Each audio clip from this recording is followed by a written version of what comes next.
Hello, this is Max. After a catastrophic event devastates Earth, two survivors initially believe they are the only ones left. However, their peace is disrupted when they encounter another survivor. Don't forget to subscribe. In the city of Lida, Didac assists a mechanic in repairing a tractor. While listening to the radio, he learns that the world is in a state of emergency due to solar storms causing temperature fluctuations. The mechanic dismisses this information as nonsense and insists that it's an alien invasion, not a natural phenomenon. Meanwhile, a teenager named Alba rides her motorcycle to visit her climatologist father, Dora. She documents her daily life in a video diary and then enters a cave where her father is conducting research. They discuss the sudden temperature changes, and Dora emphasizes the importance of his studies and caring for nature. Later, Alba meets Didac and his mother, Trini, in the city. Alba, who is Didac's English teacher, discusses his progress in the language, noting that he is a good listener. However, a group of bullies taunts Didac, and Trini intervenes to chase them away, but not before the boys threaten Didac.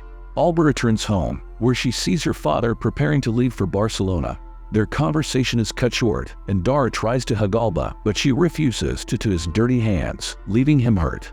The next day, Didac is targeted by bullies who plan to throw him into a lake. Alba comes to his rescue, but they still throw Didac into the water. Alba dives in to save him just as the solar storm strikes, enveloping the world in chaos. Alba revives Didac, and they make their way home, witnessing the destruction around them.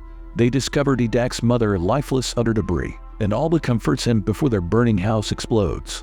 The two spend the day walking through harsh snowfall to reach Dara's cave, where they find supplies. Alba and Didac later seek refuge at Alba's father's farmhouse. Alba tries to contact her father using various devices, but with no success. They decide to go out and seek help, witnessing the city's devastation. Didac briefly takes a gun from a police car, causing concern for Alba. She insists he leaves the gun behind, and they decide to head to Barcelona. However, Alba falls and injures herself, forcing them to return to the farmhouse. Alba reads her father's diary and learns about the warnings of Earth's condition. She resumes her video diary, expressing her sadness that no one has come to rescue them. She falls ill, and Didac takes care of her. Months pass, and Alba's hope for rescue diminishes. They rely on Dara's survival guide and document their journey in Alba's video diary.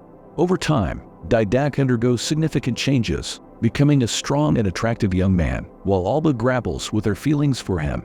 Their relationship dynamics are challenged when they share an innocent moment while kneading dough, leading to a sudden kiss from Didac. Despite the surprise, Alba smiles.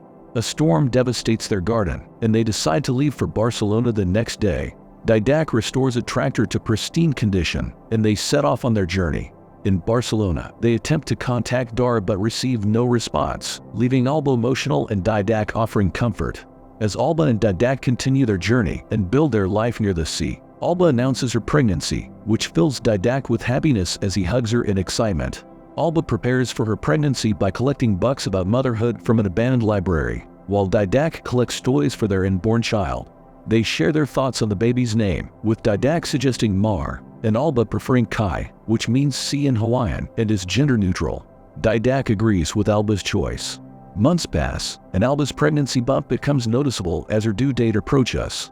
One night, while reading her father's diary, Alba experiences a sudden and painful cramp, signaling the onset of labor. She approaches Didac for assistance, and he calmly guides her into a comfortable birthing position. Didac helps Alba with her breathing, and despite the pain, she follows his instructions and goes into labor. After a few pushes, Alba finally gives birth to their son, Kai. The next morning, while the couple takes care of Kai, Alba notices a boat near the shore. Excited and hopeful to find survivors, she goes to check it, with Didac following her. However, her hopes are met with disappointment as they discover that the unconscious man on the shore is not her father, Dora. After regaining consciousness, the man explains that he accidentally arrived at the couple's shore and thought he was the only survivor. He expresses happiness upon meeting Alba, Didac, and their child, complimenting their house and eagerly sharing information about the island where he lives. He mentions that he spent most of his time on his boat, searching for other survivors. Alba, hearing this, extends an invitation for the man to stay with them, but Didac's opposition is clear from his expression. Despite Didac's reservations, the man declines Alba's offer and insists on staying on his boat.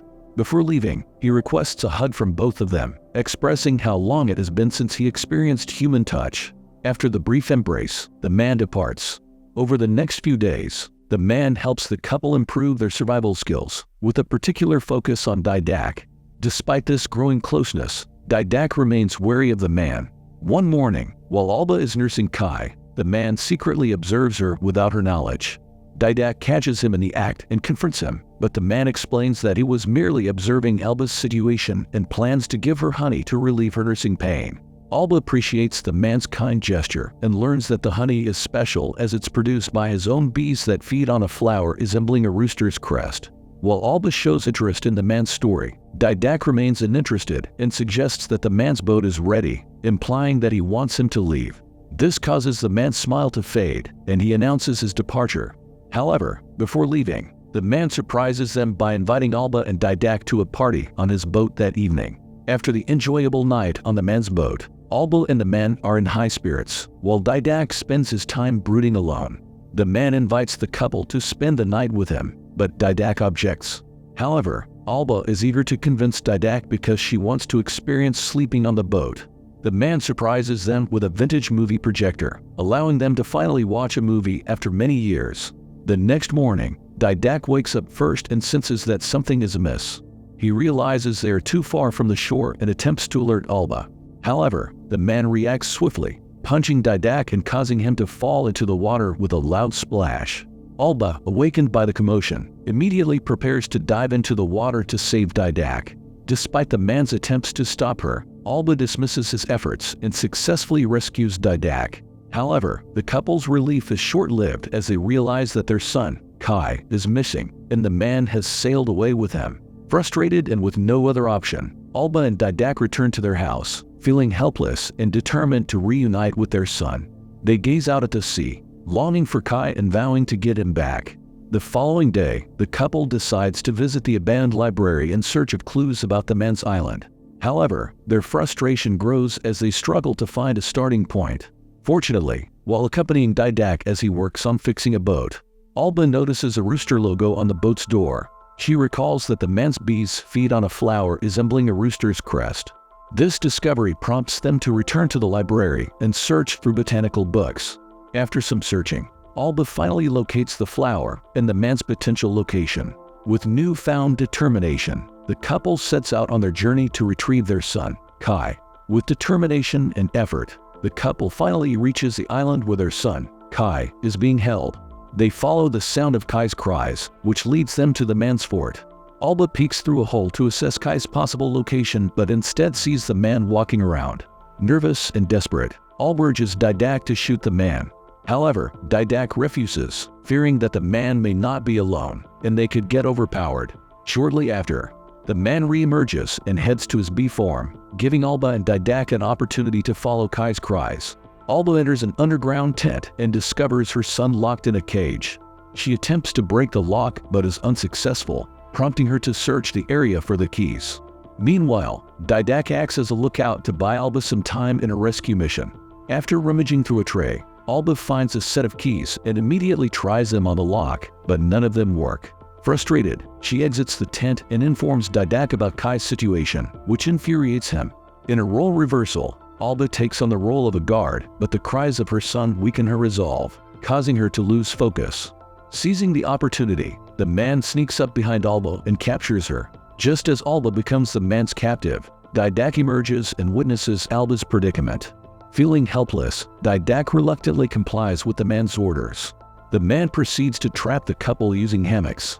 While securing his traps, the man expresses his hope for a harmonious relationship with the couple but openly expresses his disdain for Didac. In response, Didac threatens to kill the man, further aggravating him. Before tensions escalate further, Alba steps in and bargains with the man. She offers to let him go with her and Kai, welcoming him into their family. The man agrees to her proposal and releases her. However, he doesn't let Alba off the hook, setting the stage for a tense situation. The tense situation continues as the man warns Alba to follow his orders or face dire consequences. Despite her fear, Alba complies, and they both head to Kai's location. Inside the tent, Alba rushes towards Kai, eager to comfort her son.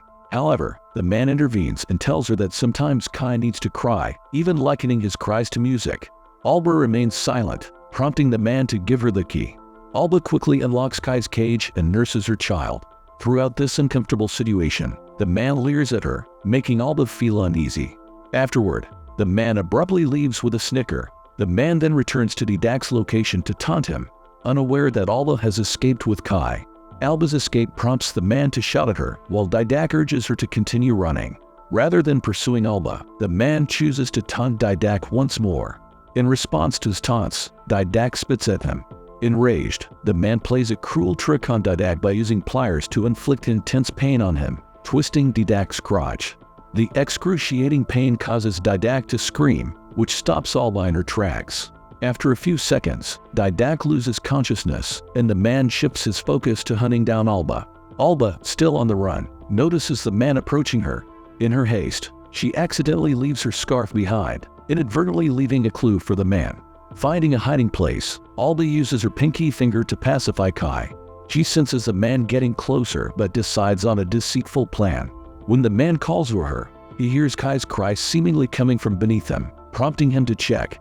However, he discovers that the sound is from a recorded video of Kai. Realizing the deception, the man rushes back to his location, leaving Alba an opportunity to return to Didak and attempt to free him from his restraints.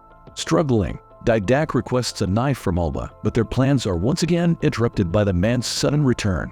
The tense standoff continues to escalate. This situation takes a tragic turn as Alba apologizes to the man and plans to return to the tent. However, he stops her and instructs her to put Kai back in the crib.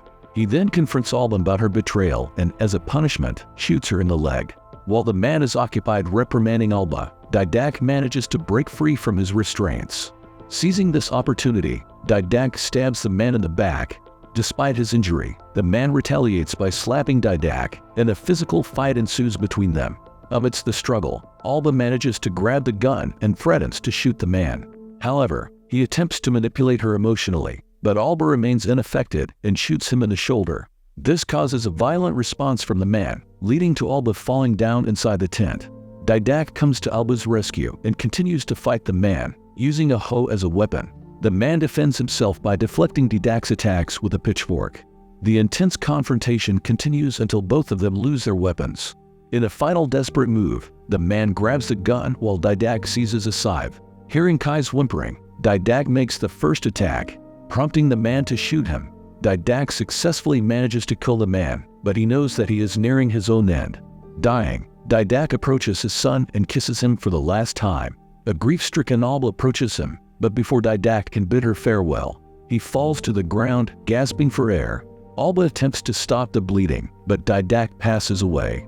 During the night, Alba mourns Didak's death and sends his body into the sea as a final farewell. After a few years, Alba and Kai live in her previous house. Kai has grown into a healthy boy who shares his father's love for football. After playing, Kai tries to take Alba's phone, but she stops him, fearing he might break it. Instead, she puts Kai on her lap, and they both reminisce about Didak's memories from her video diaries, keeping his memory alive in their hearts.